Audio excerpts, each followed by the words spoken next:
The galaxy had never seen anything quite like the Zithrani Emirid.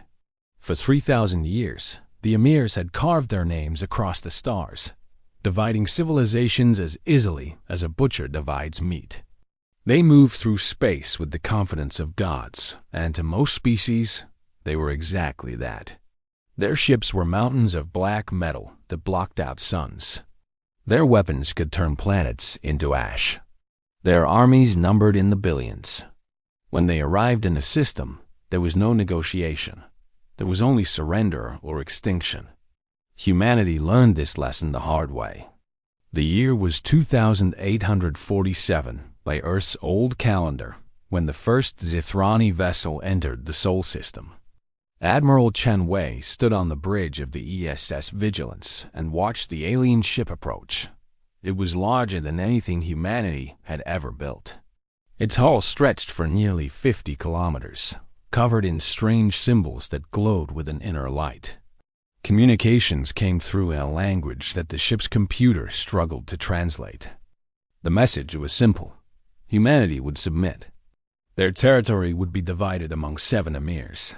Their resources would be claimed. Their people would serve. Chen Wei did something that no species had done in 3,000 years of Zithrani expansion. He said, no. The war lasted exactly 9 days. The Zithrani fleet destroyed the outer colonies first. Mars fell on the 3rd day. The lunar bases were gone by the 5th.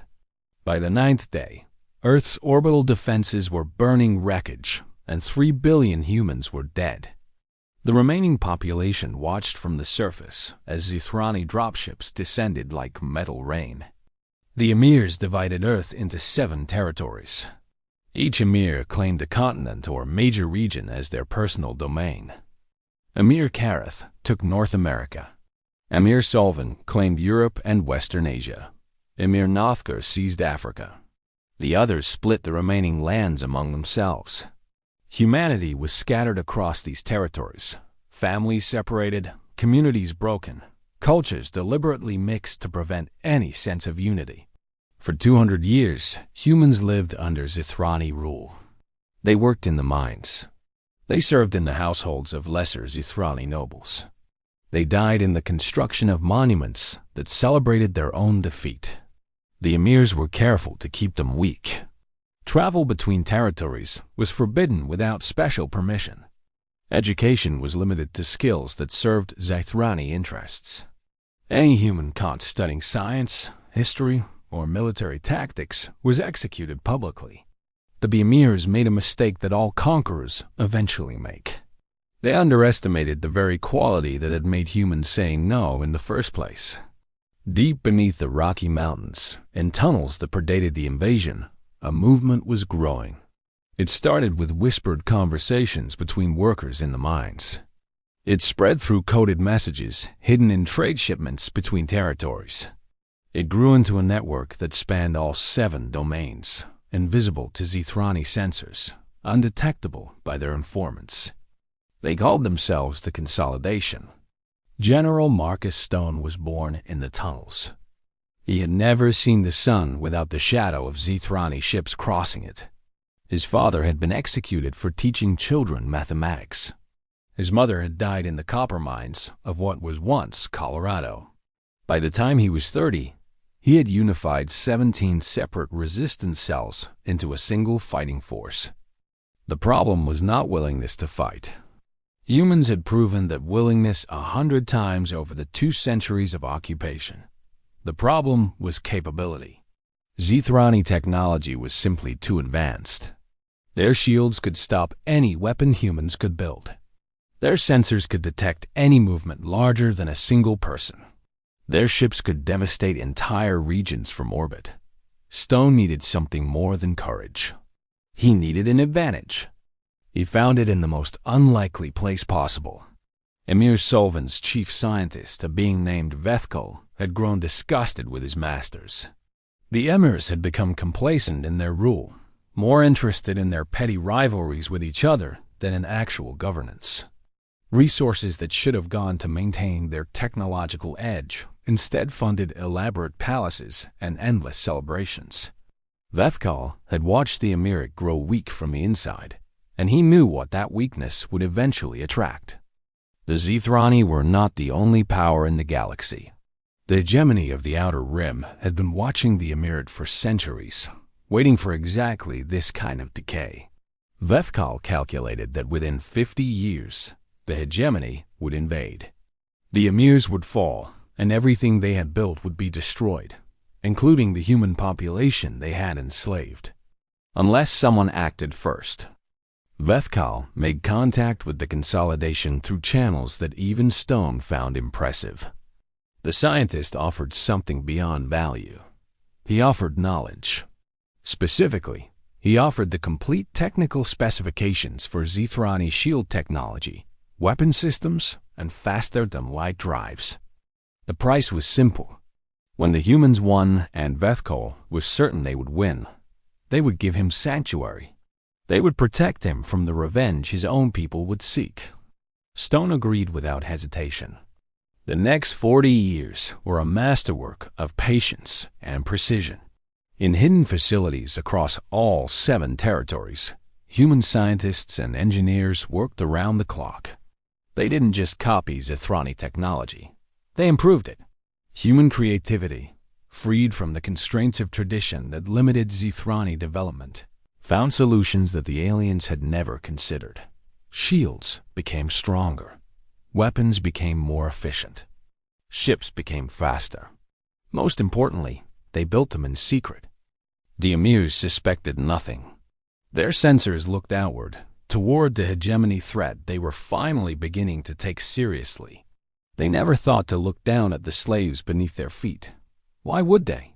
Humans were workers, servants, nothing more. The idea that they could challenge Zithrani supremacy was absurd. On the morning of what humans would later call Liberation Day, Stone gave the order. Across all 7 territories, simultaneously, hidden launch facilities opened. Ships rose from beneath mountains, from the depth of oceans, from underground hangars disguised as mining operations.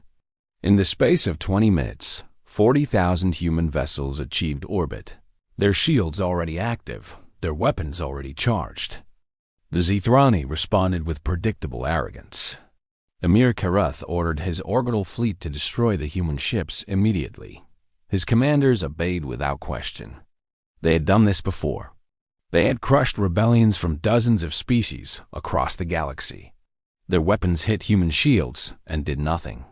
Stone watched from the bridge of the HS Vengeance as Zithrani ships fired again and again, each shot absorbed harmlessly by shields that outperformed their own. The confused communications between Zithrani commanders were intercepted and translated in real time. They couldn't understand what was happening. Their technology had always been superior. It was supposed to be superior. The human response was devastating.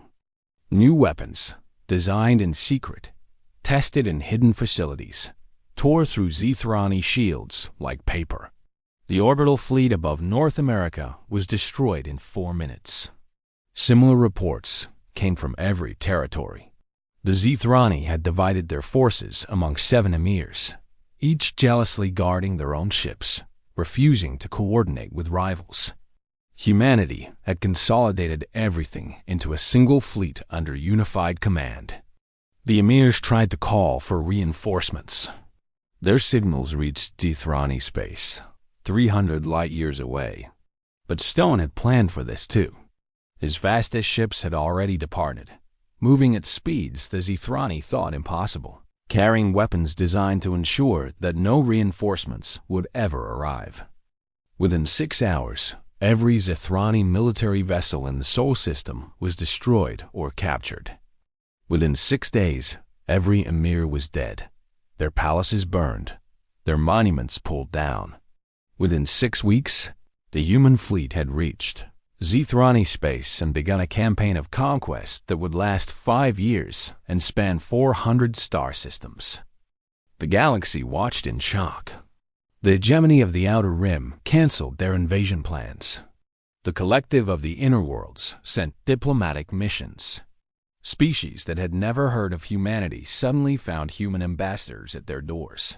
offering trade agreements and mutual defense pacts. Admiral Chen Wei's granddaughter, now 90 years old, lived to see it all.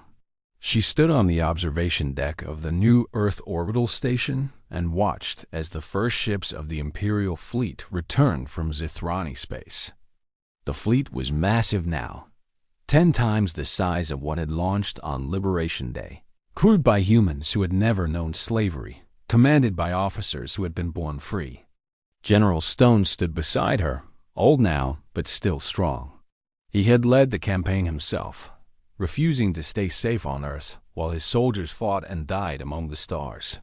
His uniform bore the marks of 5 years of hard combat, patched and repaired so many times that little of the original fabric remained. The old woman spoke without looking at him.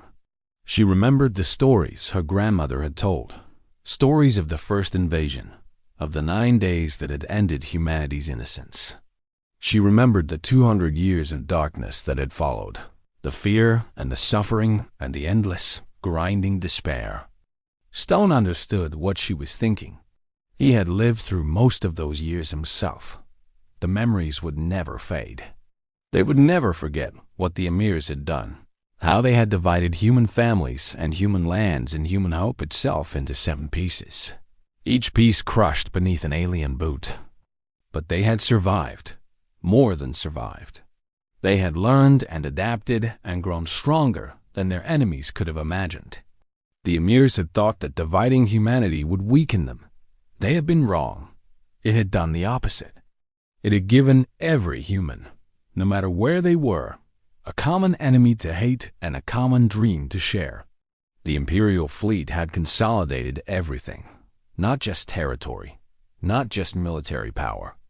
They had consolidated the spirit of a species that refused to stay conquered. In the years that followed, humanity would face other threats. The galaxy was vast and full of dangers. But they faced those threats together, unified in a way they had never been before the invasion. The old national boundaries that had once divided Earth were forgotten. The old conflicts between regions and cultures seemed petty and pointless compared to what they had endured together. Stone knew that this unity would not last forever. Humans were still humans. Eventually, they would find new things to argue about, new divisions to create. But that was a problem for future generations. For now, in this moment, they were one people with one purpose. They had consolidated everything, and they would never let anyone divide them again. The fleet came home, and the celebrations lasted for weeks. Monuments rose where Zithrani palaces had stood, not celebrating victory but honoring the billions who had died in the first invasion and the centuries that followed. Children learned the history of those dark years in schools rebuilt from the rubble of alien occupation. And across the galaxy, in palaces and council chambers and military headquarters, the other powers of the stars learned a new word. They learned to speak the name of the species that had done the impossible. They learned to respect and fear the creatures who had risen from slavery to empire in less than a century. They learned to say human